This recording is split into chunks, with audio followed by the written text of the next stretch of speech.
éléments de correction sur la partie de, du frein à disque. La première question, donc ici, la première question, on vous demande de préciser et placer sur le croquis l'effort élémentaire DF. Alors il faut bien comprendre que le DF dont on parle, il faut bien regarder, donc c'est à un point particulier qu'on appelle Q qui appartient à l'objet. Quel est l'objet? Eh bien c'est 2 et c'est la plaquette 3A qui s'applique sur 2. Donc ça c'est important, hein. C'est bien 2 dont on parle. 2 c'est un disque, donc on peut prendre le disque en lui-même, le redessiner. On va tracer ici sur le x0, y0 et le vecteur qui est perpendiculaire au disque. Il faut bien regarder que la plaquette 3A, elle est de ce côté, elle est ici, d'accord? Donc, si je place un point Q qui est ici, dans la zone du disque, du frein à disque, donc ce point Q qui est ici, eh bien on va avoir un vecteur normal au disque qui est ici, parce que c'est la plaquette 3A du côté vers les Z positifs qui va appuyer dessus. Et puis on va avoir donc une composante tangentielle. Donc on a posé ici si je prends la représentation plane de x0 et y0, ici le point Q est déterminé par une dimension avec ici, alors on peut l'appeler petit u et ici petit t. D'accord? Donc le DF par définition de 3A sur 2, ça va être égal à moins P qui est la pression surfacique fois l'élément de surface ds au milieu de Q porté par le vecteur normal, moins ou plus, donc pour l'instant il faut le déterminer, petit f PDS porté par T, parce qu'on est dans la loi de Coulomb, donc il faut savoir si c'est plus ou si c'est moins. On me dit que dans le texte, le oméga de 2 par rapport à 3A est positif, donc c'est du F, alpha plus alpha point pardon, Z0. Donc ça veut dire que la vitesse au point Q qui appartient à 2 par rapport à 3A, ben ça va être égal à du alpha petit r porté par la composante t, alpha point petit r t. Et donc ici, la composante tangentielle doit s'opposer à la vitesse. Conclusion, sera un moins. D'accord? Ici, c'est plus alpha point est positif, R est positif. Donc la composante, c'est une notion positive sur T. Je m'oppose à T. F est positif, P est positif, ds est positif. Donc je dois avoir quelque chose de négatif. Conclusion ici, j'ai ça. Alors petit n est égal à Z0 dans ce cas-là.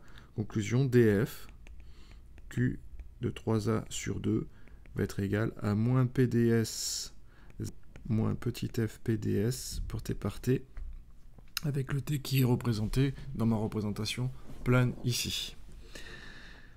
Dans la question 2, on demande de déterminer la résultante de l'action mécanique de la plaque sur le disque, donc de calculer df. Donc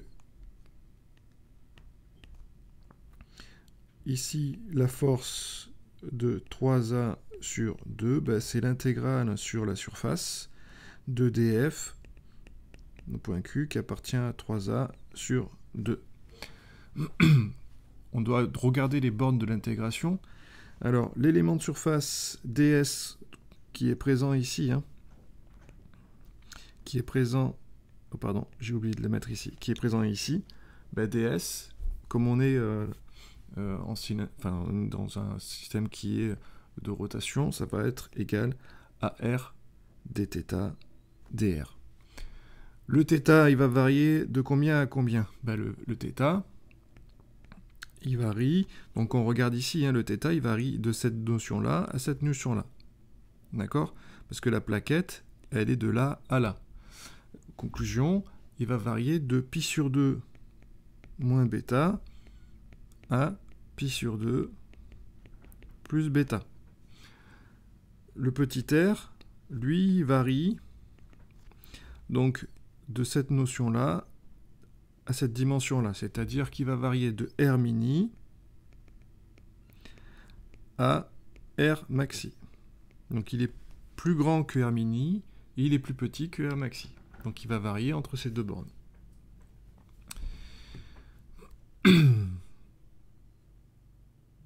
On pose donc, il faut regarder avec la représentation plane qui est ici, en fonction de la position de Q, le T il varie tout le temps. Conclusion ici, votre angle θ, eh bien il va falloir projeter, d'accord? Donc je le refais proprement.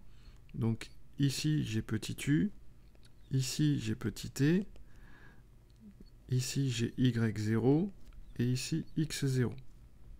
L'angle θ est là, c'est l'angle paramétrique, et je dois projeter petit t, petit u, comme ça je le fais tout de suite, dans la base R0.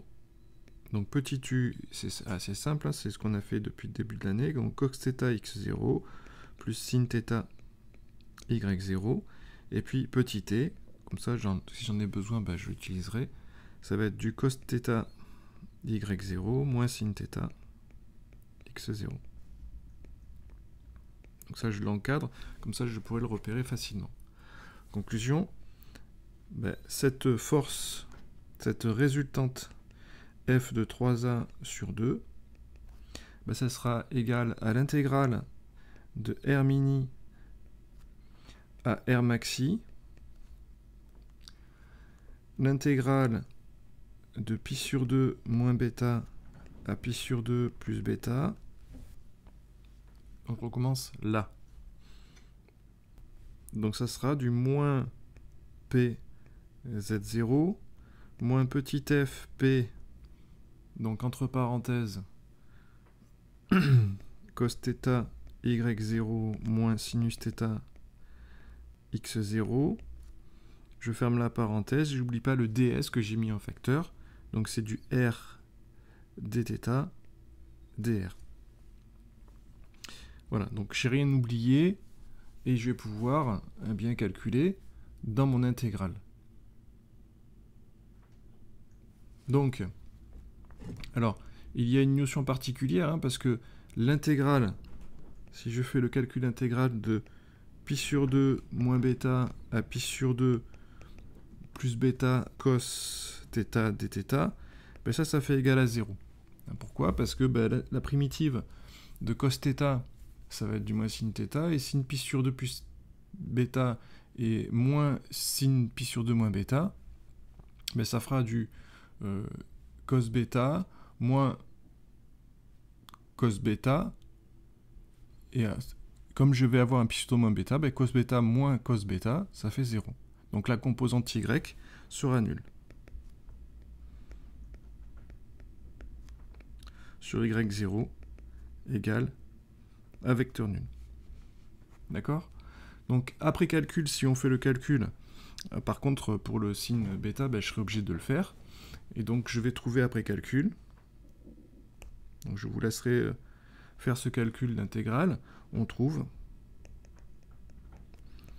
que la force de 3a sur 2, il sera égal à bêta, vecteur de p, donc du R max au carré moins R min au carré,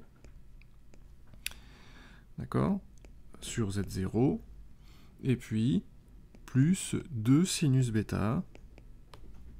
Tout ça c'est la même chose, hein, parce qu'on va trouver du cos pi sur 2 plus bêta qui va être égal à sin bêta, mais par contre cette fois-ci avec le moins, ça va s'additionner.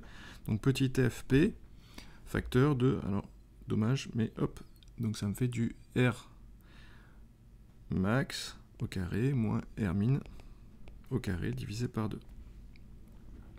Voilà, donc la mise en page n'est pas terrible, mais vous avez l'explication. Et donc pour le calcul du moment, donc ça c'est sur la question 3, si je calcule le moment en haut, hein, en haut A, c'est ce qu'on me demande, hein, de cet effort f de 3a sur 2, eh bien qu'est-ce que ça va être? Ça va être la somme de tous les petits moments ramenés au point OA. Donc ça veut dire l'intégrale sur la surface de OA Q vectoriel df de Q de 3A sur 2. Et donc, si je regarde, ça me fait l'intégrale sur la surface de R petit u vectoriel moins P n moins P ici petit t R dθ dr. Et donc là, ici, moi, je vous conseille quand même de faire d'abord le produit vectoriel pour voir ce que ça donne. Donc ça me fait donc le produit vectoriel de U par P, ben, ça fait petit t, et puis donc U moins N, ça fait petit t, et U moins T, ça fait moins petit n. Donc ça me fera deux intégrales. Donc l'intégrale sur la surface de P R carré T dθ dr, moins l'intégrale sur la surface de petit f P R carré. Alors le R, il vient ici, et ici, hein, d'accord, de petit n dθ dr.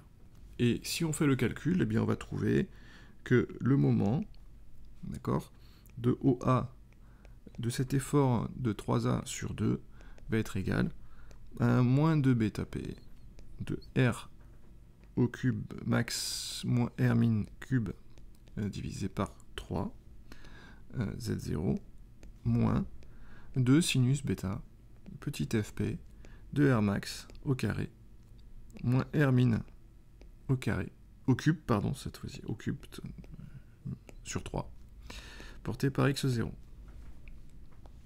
Voilà, voilà ce qu'on trouve sur ce moment. Et donc, au final, ce qu'on me demande, le torseur de 3A sur 2 va s'exprimer au point OA par ce que j'ai trouvé, donc le F de 3A sur 2, et puis ce moment en OA de cet effort de 3A sur 2. Ça sera en OA. Voilà. Alors, de la même manière, et par le même calcul long et fastidieux, on pourra trouver le torseur de 3B sur 2. Donc, il faut faire attention, parce que là, on se retrouve de l'autre côté. C'est-à-dire qu'ici, le petit n sera égal à moins Z0.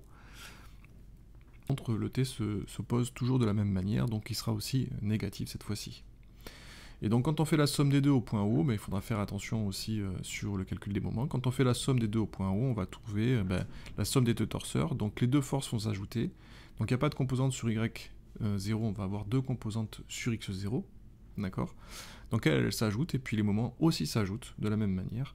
Et donc on va avoir un effort de freinage qui va s'ajouter. Donc un moment sur Z0, et puis un moment, une force sur X0. Si vous avez besoin d'explications complémentaires, je reprendrai à ce niveau-là. Je vous remercie.